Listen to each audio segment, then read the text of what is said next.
Thank you all for coming to our May Women's Wednesday, When Heaven Sends You Back. Feel free at any time during the presentation to go get food, drinks, whatever you need. We're going to start the evening off with an opening prayer.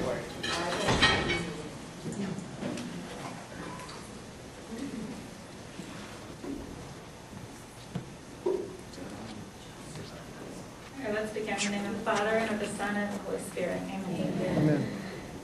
Dear Lord, thank you for the opportunity to come here tonight to hear Mistianna's account of her trip to heaven.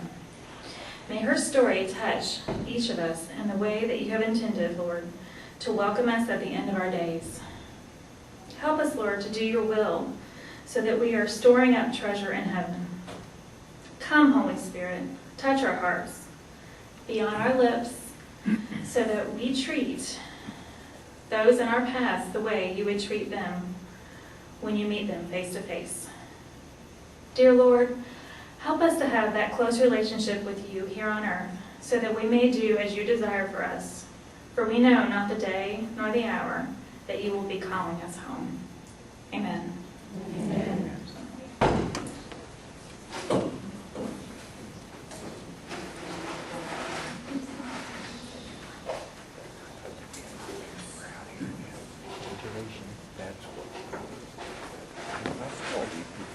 I'm very honored to be able to introduce Mistianna this evening.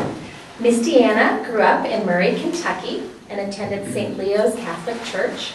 She married her college sweetheart, Derek, and they have been happily married and in love for 19 years. Together, they have a 16-year-old daughter, Kaylee Carol Lynn, and two cute little dogs, Elvis and Presley Ann. Mistianna graduated from Callaway County High School in Western Kentucky and received a Bachelor of Arts in 1993 and a Master's of Public Administration in 1995 from Western Kentucky University. Mistianna and her husband Derek have been members of St. Margaret Mary for almost 15 years. During this time, she has served as the school's PTA president, the Fall Festival chairman, Sunday School and Vacation Bible School coordinator, chairperson for Gather the Children, the cheerleading coordinator and cheerleading coach, as well as the chairperson of the Advent Tea and the chairperson for Women's Ministries. Also, along with her husband, she helps coordinate the Marriage Preparedness Sponsored Couple Program here at St. Margaret Mary. However, her most active ministry has been the Ministry of Mothers Sharing, or MOMS program, where she has been a facilitator for 8 years. Mistianna has attended facilitator training in Indianapolis, Indiana, and has organized and facilitated a variety of mom sessions and retreats for St. Margaret Mary. Over the years, she has also facilitated several Bible studies, women's retreats, and spiritual speaking events for the women's ministry here at St. Margaret Mary. Mistianna's husband, Derek, is an ordained deacon, and as a woman of the diaconate, Mistianna writes a monthly column for the diaconate newsletter and posts a spiritual blog on the St. Margaret Mary Parish website. Together, Mistianna and Deacon Derek speak to engaged couples in the Archdiocese of Louisville at the Foundations of Married class on the Sacrament of Marriage. As a Catholic woman, Mistianna brings an enthusiasm and a joy for the Catholic faith to every witness talk, faith seminar, and retreat that she facilitates. As a former PR director and executive director of public affairs, she is able to blend her knowledge of good communication skills with her love for the Holy Eucharist, Scripture, and the Catholic Catechism to bring women up to date clarity and excitement about their Catholic faith. As an experienced facilitator, Mistianna brings elegant presentation skills, practical real-life experiences, and a stay-at-home mom's perspective. Finally, as a deacon's wife, she possesses a deep spirituality and desire for a lifelong learning rooted in Catholic tradition and faith. I present Mistianna Barnes.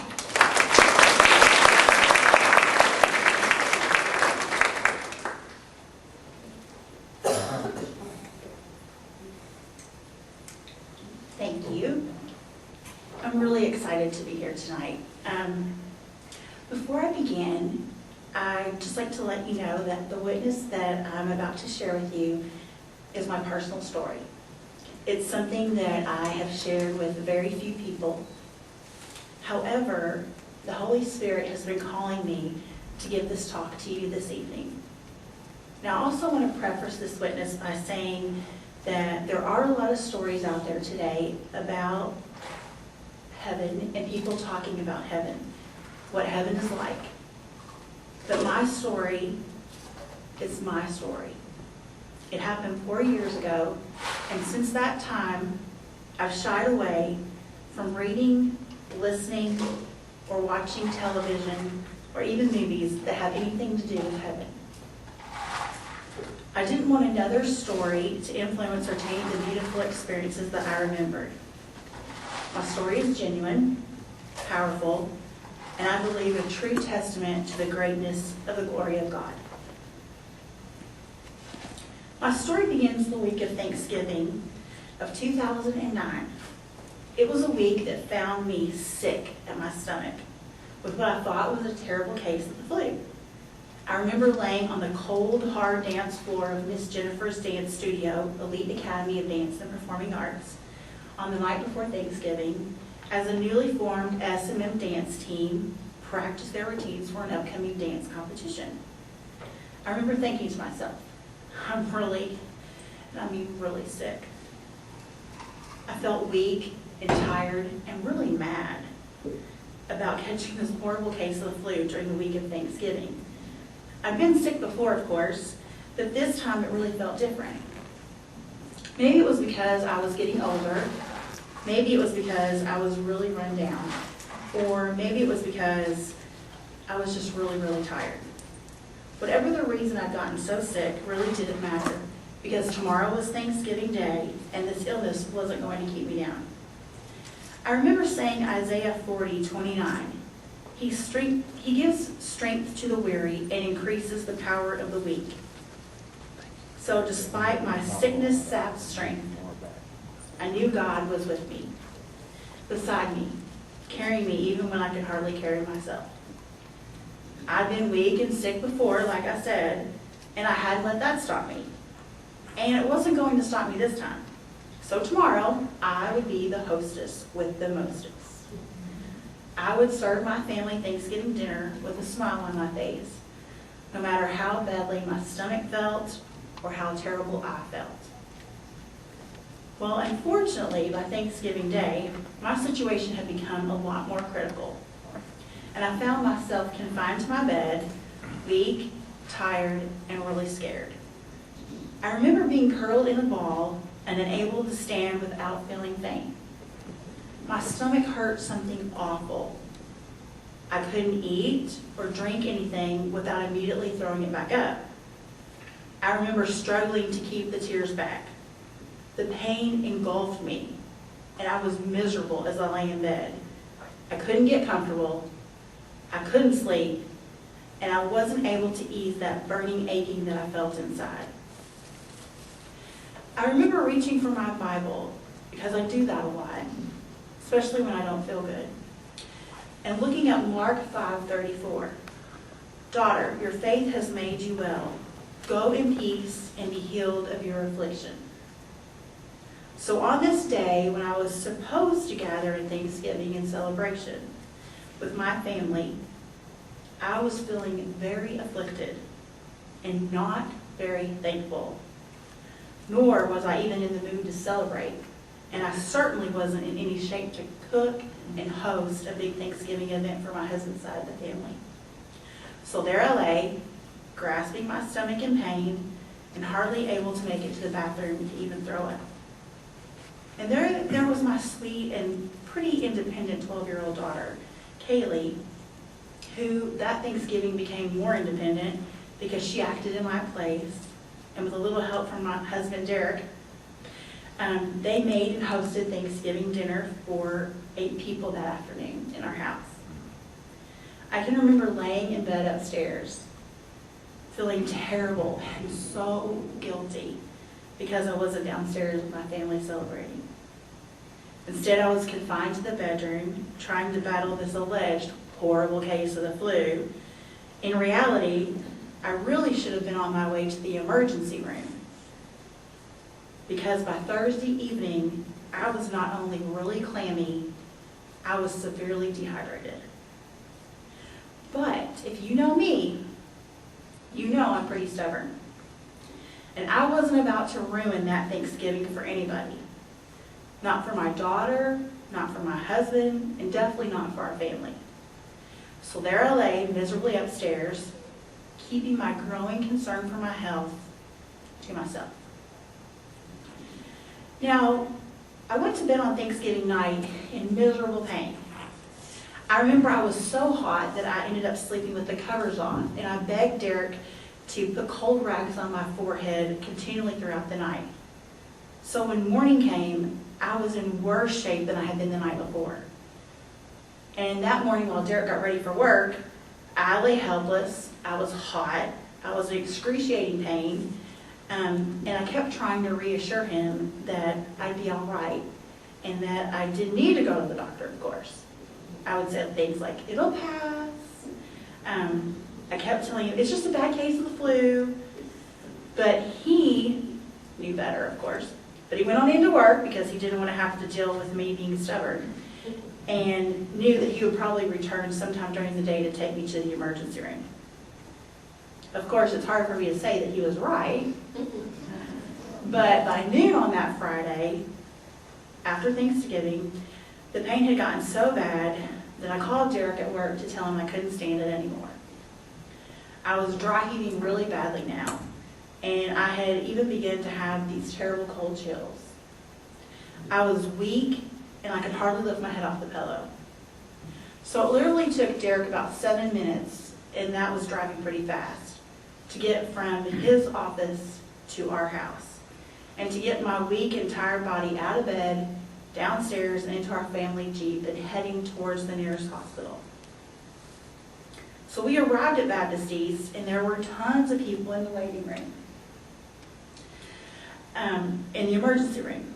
And even though I was really sick, it wasn't what the ER's doctors and nurses called critical. And because of that, I wasn't seen immediately. So there we sat, as one patient after another went back to see the doctors.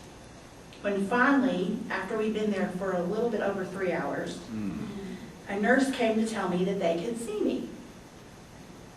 What happened next is pretty much a blur, but I do remember them taking my temperature, taking my blood pressure, and giving me something for the vomiting, and taking a couple of x-rays of my stomach. So by the time the x-rays had come back, they had my dry heaving under control and it had stopped, and the ER doctors had given me some fluids for my severe dehydration. But to all our surprise, I didn't have the flu. The stomach x-rays showed that I had a slipped lap band. 3 years earlier in 2006, to lose all the weight that I'd gained from a car wreck that I had in 2003, I had a lap band put in. For those of you who don't know what the lap band is, it's a device that will shrink the size of your stomach so that you fill it faster and take in less calories, and therefore you lose weight. Well, because of the lap band, I had lost over 200 pounds. So with this knowledge of a slipped lap band, the ER doctors drained more than 4 liters. Derek says that's exactly 2 huge bottles of Coca-Cola off my stomach. And they created this bizarre contraption that continued to drain fluid off my stomach so it would keep it completely empty. I was only allowed to eat ice chips, and then they gave me another bag of IV fluids. Of course, they admitted me to the hospital, and since I would have to have surgery for them to repair and replace the lap band, I was admitted during the Thanksgiving holiday, and of course the hospital was running on a skeleton crew. I was told that they would keep me comfortable over the weekend, and that the surgeon would come in on Saturday, give me a consult, and I'd probably have surgery on Tuesday. So I remember arriving in my hospital room at Baptist East, and I was absolutely relieved, because after a week of being really sick, I finally knew what had been making me feel so badly and what needed to happen to get me to feel better. But what I didn't tell anybody was that I was really scared, and I was really worried about how everything was actually going to play out. I remember reciting Joshua 1:9. This is my command: Be strong and courageous. Do not be afraid or discouraged, for the Lord your God is with you wherever you go. I mean, I really find peace and comfort in that scripture. And that day, I definitely found peace and comfort in God's promise to always be with me. Well, the bizarre thing is, I ended up only staying at Baptist East overnight. Once Saturday rolled around, and Derek and I, we actually decided to call the lap band doctor who had done my lap band surgery. We did this because after having the consult with the Baptist East surgeon who was assigned to my case, he basically told us that he really didn't want to do, he would do it, but he didn't really want to do the repairing surgery. That maybe it would be better if I had the lap band doctor who put the lap band in actually take care of the surgery. So after calling our lap band doctor and discovering, of course, that he didn't have visiting privileges at Baptist East, I checked myself out of the hospital. And early on Saturday morning, Derek drove me all the way across town to St. Mary's and Elizabeth Hospital, where the lap band doctor did have privileges. They immediately admitted me, and by 2 o'clock that afternoon, I was so miserable and so sick, I felt totally worse than I had at Baptist East. But my lap band doctor came in that Saturday afternoon, his 3-year-old son in tow, because he was obviously on vacation, and deflated my lap band until he could perform and fix the lap band on Tuesday after the holiday. Well, he was concerned because I was still dehydrated, but thought maybe, as I had, that I really had been sick with the flu. He also thought that maybe that terrible flu bug and all the continuous vomiting had actually caused the lap band to slip. So he ordered more intravenous fluids and assured Derek and I that the nursing staff at St. Mary's and Elizabeth Hospital would take good care of me, and left me in their capable hands. Well, on Saturday night, I still ached and I had some slight discomfort and nausea, but the sharp and non-ceasing pain that I felt at Baptist East had ended. We all thought, my family and I, that I was getting better. But unfortunately, my temperature began to give the nursing staff some cause for concern. It continued to get higher and higher, not lowering, and it was creating some serious concern and some confusion. I remember the nursing staff telling me that the doctor had ordered an x-ray and an MRI of my stomach, only to discover, of course, that the radiology department was out for the Thanksgiving holiday. And I just have to wait till Monday. And then they could get a really good look at my stomach and tell me what was going on inside of me.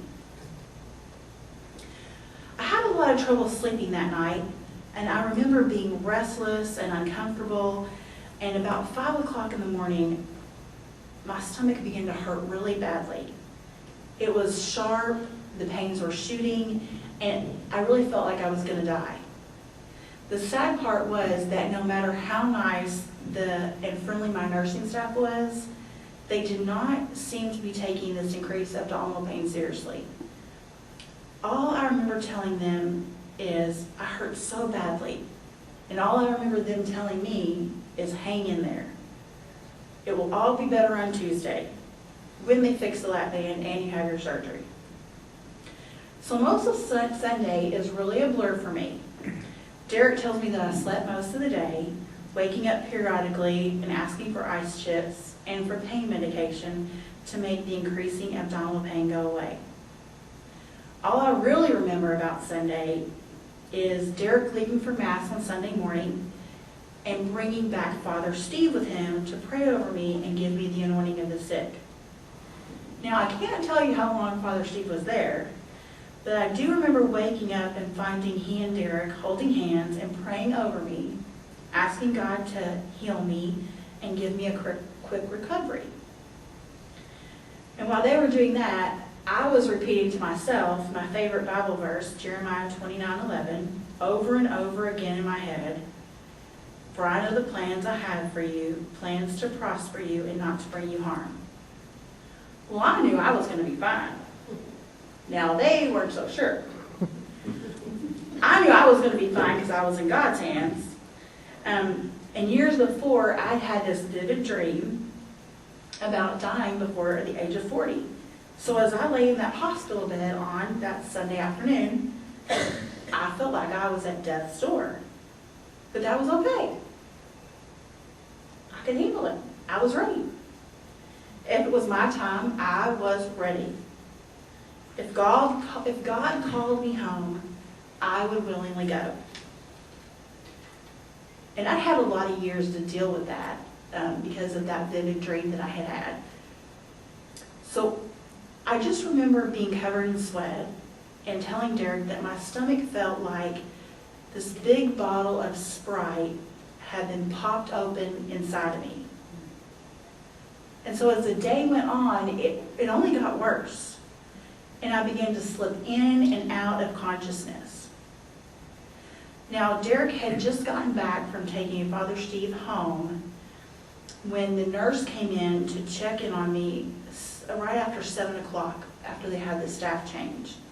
And she was very shocked to find me non-responsive, very heated, clammy, and sweating so badly that she had no choice but to call ICU because I was in shock. They moved me upstairs to the ICU unit, and within 15 minutes of getting there, my blood pressure went to 0, and I coded for the first time. I remember them taking off my wedding ring and handing it to Derek. I remember them cutting off my underwear. I heard someone say, "She's coding," and then there was a long, annoying beep. And suddenly, I was floating above my body, looking down at the doctors and nurses working to bring me back. I could hear them shouting orders at each other, their voices a long way off, as if I was in a faraway tunnel. I saw Derek off to the side. His face was hard, teeth clenched, silent, deep in prayer. He was definitely full of concern and worry for me, the love of his life. His prayers were very tender and sweet, and he asked God to return me to our life here in Louisville. All of a sudden, I felt a warm heat on my back and the base of my neck. I turned around to find myself standing barefoot on a cool green grass. There was a beautiful glow in the sky, and there was greenness all around me. It reminded me of a summer in the fields of western Kentucky when I was a little girl. It was green, it was lush, and it was so beautiful. To the left of me was this glistening white and gold garden gate. Purple, pink, and blue flowers covered the white arch above the gate door. And it was the prettiest gate I had ever seen. It shimmered in the brilliant light, and beyond the gate was a meadow of greenness and wildflowers. A dark blue, sparkling body of water lay off in the distance. On the banks of a large pond, there were several weeping willows and one huge tree. It was the most beautiful and most peaceful place I had ever seen. To my right was a long, windy gravel path. It went on forever, leading somewhere that I couldn't see. It wasn't as pretty, nor as peaceful, nor as beautiful as what was beyond the garden gate, but it was just a nice path. In front of me, the beautiful glow in the sky began to descend and appeared before me as a bright ball of white light. It was warm, and it floated closer to me. My mother's face appeared. Now, she didn't look like she had when she had passed away 6 years earlier. She wasn't tired. She definitely wasn't haggard, nor was she stressed out. Her face was how I remembered her in her mid-30s, when my brother was a 2-year-old little boy. She was beautiful and bright. And I reached to touch her, and she took my hand, gently touching it to her face. I remember being surprised because it didn't feel like a real face, with skin and bones and definition, but rather something just warm and kind and loving. She looked into my eyes and she said, "Darling daughter, you must go back. You can't leave a 12-year-old and a 40-year-old alone. You must go back."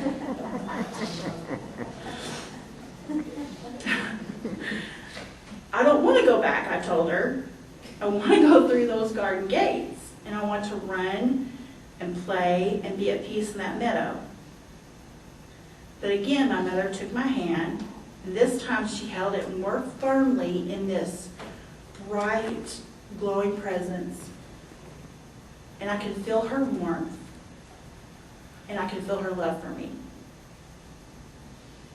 And then this beautiful peace radiated through my entire body. And she said it again, "You must go back." But this time, it wasn't a request, but rather a command. And before I could disagree with her, another ball of glowing white light came up behind her. This time, the face of my grandmother, my nanny, Margaret Lucille, appeared. She looked much younger than when she had passed away almost 20 years earlier. She looked like she had when she was raising her children. I'm thinking somewhere around the age of 35. I was just so amazed at how young and vibrant and beautiful she looked. "You must go back," she said. "You still have to bake the lilac cake," she told me. "What is lilac cake?" I asked. "You'll see," she told me. "You have to go back." They both said it again. "You have to go back." Their hands came out in front of their bodies. It was slow and deliberate, and they softly pushed me backwards. It felt like a strong but gentle wind had kind of blown up to help me leave heaven and return to my body. I slowly felt myself moving backwards, then falling faster and faster until I landed back in my body, gasping for breath. I heard the ICU team yelling things like, "We got her, and she's back, and she's with us again." So after coding that first time, the ICU team was able to stabilize me and get me prepped and ready for emergency surgery. My lap band doctor had returned to the hospital, and around 11 o'clock on Sunday night, they wheeled me into the operating room at St. Mary's and Elizabeth Hospital to repair the slipped lap band. It wasn't until they had me on the operating table that they discovered that my stomach had actually ruptured. When the lap band slipped, it had turned the lower part of my stomach inside out, causing that portion of the stomach to become necrotic and eventually burst open. At that point, digestive juices went through my entire body, causing me to become septic and eventually sent me into shock. I had so much dead tissue in my stomach that my lap band doctor and the surgery team did a gastric sleeving procedure on me. So they cut out all the diseased and necrotic tissue and left me with only half a stomach. So when I coded a second time, my lap band doctor and the surgery team were a ways into my surgery. I remember being knocked out and then hearing that familiar, annoying beeping noise. It was the sound of my blood pressure bottoming out. And I believe me dying for the second time. I know the sound startled me because I again found myself outside my body. And as I looked down at the doctors and the nurses who were trying to bring me back, I was very surprised to find myself cut open from under my breast all the way to my belly button. It really freaked me out. My guts were spilling out all over the operating table. And as they tried to bring me back, I heard my lap band doctor yell, "Come on, don't die on me now." And I again felt that familiar warmth at my back. But I didn't turn around immediately because I needed to find out where Derek was. So I went looking for him, and I found him in the hospital chapel, down on his knees praying. What touched me so much was that he was begging God to exchange my life for his. And my heart went out to him. I wanted to wrap him in my arms and console him, but all of a sudden, it was as if there was this fast forward button that got pushed on my life, and I was searching for Kaylee. I found her sitting on a bed at a house I didn't recognize, reading. She was full of worry and fear, and she was fighting back tears because she was concerned about me. But that warm feeling penetrated my neck and back. You can't ignore it. So I had to turn around, and I found myself at that same green, lush area. The same beautiful, shimmering white and golden garden gate to my right, to my left. The same winding path to my right, and my mother's glowing face in front of me. "It's not your time," she said. "You have to go back. You can't leave a 12-year-old and a 40-year-old to fend for themselves. You have to go back."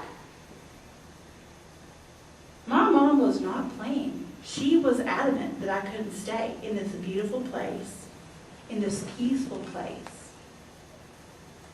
But all I could think about was 1 Corinthians 2:8. I didn't even know it was 1 Corinthians 2:8. I just thought of the saying, "No eye has seen, no ear has heard, no mind has imagined what God has ready for those who love him." But I did know, and I had seen. And dang it, I badly wanted to stay there and experience at least once this whole beauty that lay before me. So before she could send me back, I had opened that garden gate, and I was running with my hands spread out in the meadow, my hair blowing in the wind. And then I realized, holy cow, the crippled woman who hadn't run in 6 years was free of pain, was running, truly running in God's beautiful garden. Now, to be free of pain at last and suffering at last was this most incredible feeling for me. Nothing short of what I felt like was a true miracle. I can hardly believe how wonderful it felt not to hurt anymore. But I was stopped dead in my tracks, of course, by my mother's glowing white figure. She stood before me. "You have to go back," she told me. "It's just not your time." Again, my grandmother joined her. "You have to go back." You have to bake that lilac cake, she said. You can't leave a 12-year-old and a 40-year-old alone. They still need you. I had no idea what she was talking about regarding this lilac cake.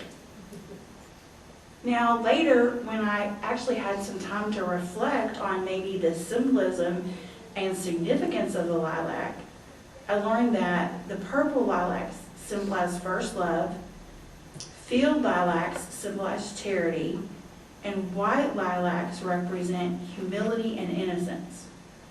But no matter the color, when I think of the lilac and its sweet smell, I am reminded of the sweet aroma, and that sweet aroma is one of God's beautiful gifts. So today, almost every day actually, I wear a flower in my hair and have since that experience. I do that to remind myself to be the fragrance of God. And that it's this fragrance that has been infused in me through my baptism. And so as the fragrance of God, it's my job, I feel like, now that I'm back, to let the aroma of Christ come out in everything that I do. I have still not figured out this actual baking of the lilac cake, and I'm still on that spiritual journey, but I'm confident that God is going to show me how to bake the lilac cake. Now, as soon as my mom and my nanny told me that I had to go back, we all moved quickly through this garden, fast, like the speed of light. And we stopped under this tree of life, the big tree in the garden. There was a white bench there under the tree, and they motioned for me to sit there. Well, all of a sudden, we were fast forwarding again. And we were going at warp speed through the rest of the garden. Finally, we were out of the garden, and my life began to flash before me. The good moments when I'd been compassionate, when I'd been kind. The bad moments when I turned away someone in need. The moments when I'd failed to be kind and loving to another. I took it all in. The differences that I made, the lives I'd changed, and then the ultimate truth. The times I'd sinned, made poor decisions, not treated my neighbor with kindness and love. We finally stopped, and my mom and my grandmother left my side and went to stand with this large group of people. And somehow I knew that this large group of people were related to me. Family members who had passed away. Each was dressed in a white alb-like gown that shimmered, it glowed, bright white when they moved. The weird part was I couldn't see their faces, but each one that I could see wore a green or a white or a gold, what I would call a stole. It crossed their bodies from the top right, bottom left, and it reminded me of Derek's deacon stole that he wears when he has Mass here. I'm thinking that in my experience in heaven, everybody has an alb and a different color stole. Just a side note here, years later when I would kind of reflect on this, the wearing of the white alb and the different color stole, especially when I was really working on this witness for you all, I realized that by our baptism we're all called to be priest, prophet, king. So as we're called to be priests by bringing the gospel to the world, that means bringing it into our families, into our friendships, our workplaces, communities. We're called to be prophets on a daily basis too. And I love that quote that that Pope Francis says, preach the gospel at all times, but use words when necessary. As prophets, we're not only called to talk about the gospel, but to daily live the gospel in our actions. And then as kings, I believe we're publicly called to live out our faith and serve as an example for others desiring a relationship with Jesus Christ. So as kings, we're called to expand the kingdom of heaven here on earth. That's just kind of a little side note. But back to my story. As my family members gathered, they were going to send me back. I have no doubt that's the truth. But the group of them began to part down the middle. And a very handsome man, who I believe was in his early 30s, came through the middle of the group. He looked up at me, and he had these piercing eyes. And when his piercing eyes met mine, I instantly knew who he was. It was Jesus, my Lord and Savior. I mean, I was stunned. And I dropped to my knees in adoration. I just remember him taking my hand very gently and pulling me upwards. And he was a lot taller, I guess, than I ever thought he would be. And his eyes were this piercing, that's what I could not get out of my mind, the piercing greenish blue, green color of his eyes. That shocked me, I think, because in every picture that I've seen of him, or in every account that I've looked at him, he always had brown eyes or blue eyes. Never green, never greenish blue, never that grab ya color. And I don't know why it would shock me, but it did. The other thing that was interesting about him was his hair was really dark brown. It was almost black, and it was wavy, and it hit him right at the chin level. And that was something that I had not anticipated, because in every picture that I'd seen of him, it was always really long and curly and came down, lower, longer. And his beard was different than I had seen in pictures too. It was really short, well trimmed, hugged his chin. I mean, it gave him a very rugged, just incredibly handsome look. After my experience, I don't even know where I am now, but after my experience, I looked through hundreds, and I mean hundreds of pictures of Jesus, trying to find the one that actually depicted the Jesus that I had seen in heaven, and couldn't find any. Could not find any. It was only actually last week that I was tutoring, and the girl I was tutoring said, you should type in paintings of Jesus.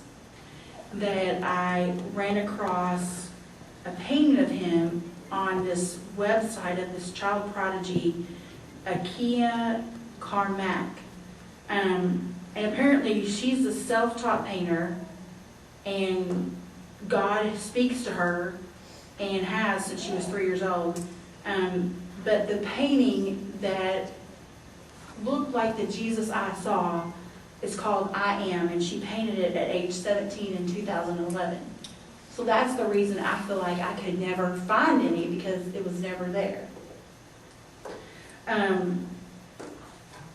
When I encountered Jesus in heaven, he wore an alb-like robe too, and had a glistening white stole with accents of gold and purple.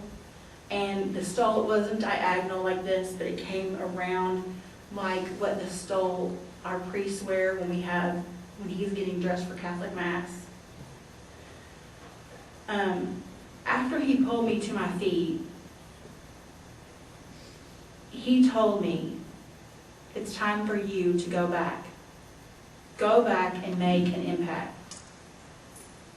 And then he let go of my hands. And my family moved forward, and I began to fall backwards. It's like they gave me a nice, gentle nudge. And then they began to chant, go back for the 12-year-old. Go back for the 40-year-old. Go back and bake the lilac cake. And go back and make an impact. And then I found myself falling backwards, downwards, faster and faster, further and further away from this heavenly light that I so badly wanted to stay in. And I think that's when I knew that heaven had sent me back. I found myself in my body again, and I was gasping for breath. I remember someone yelling, she's back, and damn, that was close. And the comments continued as the sighs of relief were heard throughout that operating room. I don't really remember a lot about my hospital stay at St. Mary and Elizabeth Hospital until I woke from a coma 13 days later. That I knew for certain one thing, that heaven had sent me back. Derek told me after that surgery, and after I didn't wake up in the recovery room, that early on Monday morning, a doctor by the name of Dr. Matt Sweat, who Derek didn't even realize until later was an SMM parishioner, told him that he needed to call in the family because they did not expect me to make it through the night. They put me on a ventilator to help me breathe, and I received dialysis for my kidneys because they were shutting down. And with that devastating news, Derek called our biological families and our spiritual family. And during those 13 days, while I was in a coma and really struggling to make it back to everyone, many Catholic deacon candidates, tons of ordained deacons, numerous priests, and even Archbishop Kurtz himself came to pray over me. The nursing staff at St. Mary's and Elizabeth Hospital began to call them the God Squad. They told me later that the God Squad had laid hands on me, had prayed over me, had said the rosary for me, had held prayer services for me, and they literally believed, prayed me back into the living. I cannot help but think of Mark 11:24. Therefore I say to you, all things for which you pray and ask, believe that you have received them and they will be granted to you. Well, before those 13 days were over, they gave me 7 bags of a $25,000 per bag antibiotic. It killed all the good and bad bacteria in my body. I do not believe it was a coincidence that only 2 hospitals in the city of Louisville had that antibiotic on hand. One was the University of Louisville, and the other was where I happened to be, St. Mary and Elizabeth Hospital. Later, the nurses, because the nurses where I was at could not wait to tell me everything that happened during the 13 days I was in a coma, told me that without that medication, I literally would have died within hours. So I kid Derek a lot about that, and I tell him that that was the time when I was begging to get back into heaven. That, I had really seen what few people could ever see and experience and be returned to tell. And I really was not ready to let it all go. But after 13 days of being in a coma, I finally woke up. And when I did, I had this detailed story to tell my husband and anybody who would listen. that I had been to heaven and I had come back. Now, I believe that heaven sent me back with the expectation that when I got back, I would have learned a few things and I would make an impact upon my return.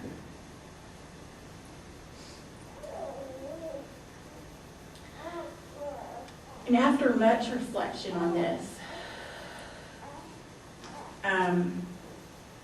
I really look at Psalm 119:71. It was good for me to be afflicted so that I might learn your decrees.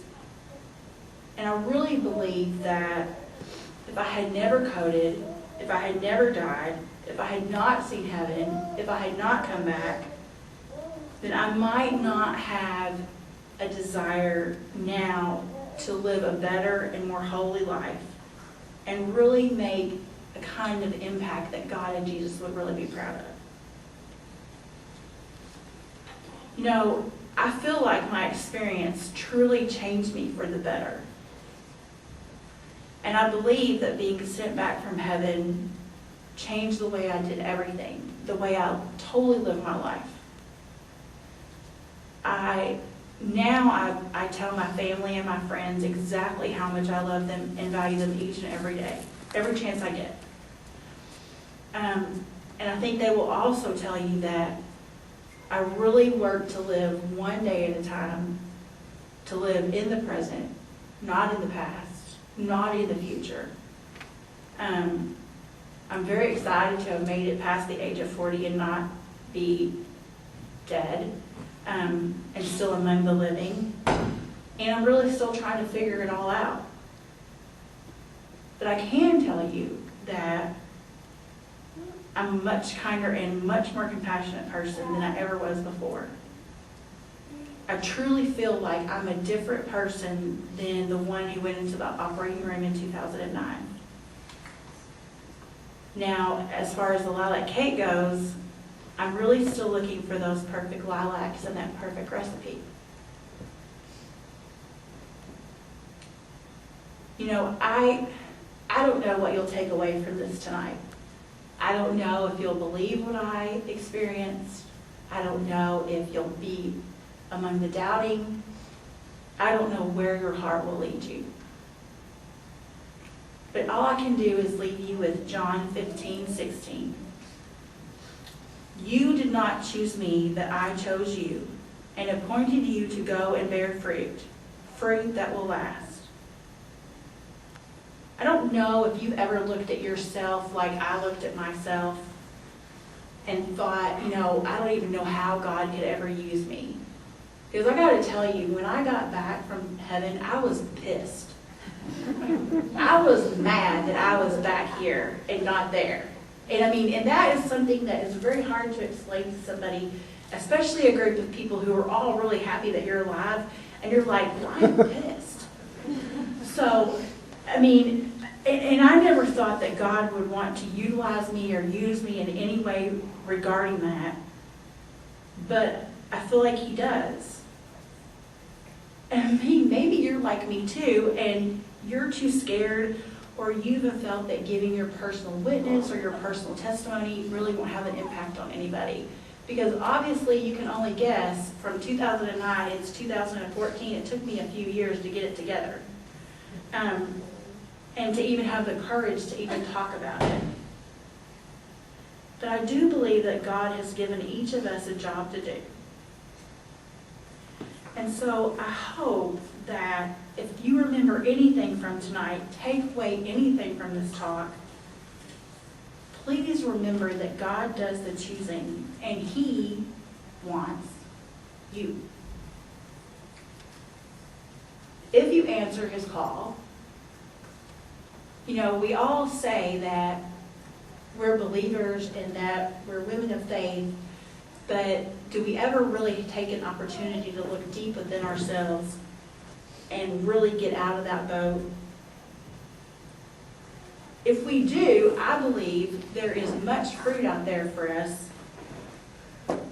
And I believe that we will be so rewarded, and not just that, but that God's kingdom here on earth will continue to grow. But it's hard for all of us to get out of our boats. It's hard for us to talk about our witness. It's hard for us to talk about what we've experienced as Christians and as women. But I encourage you to do that, to get out and to witness. So what I want to do tonight, and you know, I got to have a little praise and worship with the end of this talk. I just want each of you to know that this was so hard for me. It was scary, and it was hard to open up and let people see and experience what I experienced. But I hope it has left you with more peace than questions and more just understanding of what God has in store for us and how great it is. So before we end tonight, we're going to do some table questions, you know, because that's how this works. And then we have a closing prayer to do. But I want to tell you, while you're doing your table questions, these are the pictures. This is the picture of my mom and how I saw her when I was in heaven. It took me a long time to find all these. This is a picture of my nanny and what she looked like. And then this is the young artist in the picture of Jesus that I believe is the way, the Jesus that I saw. That's what he looked like. This apparently is another picture of what somebody else saw Jesus looking like. Norm brought this in for us tonight. But I can't help but tell you that these eyes are his eyes.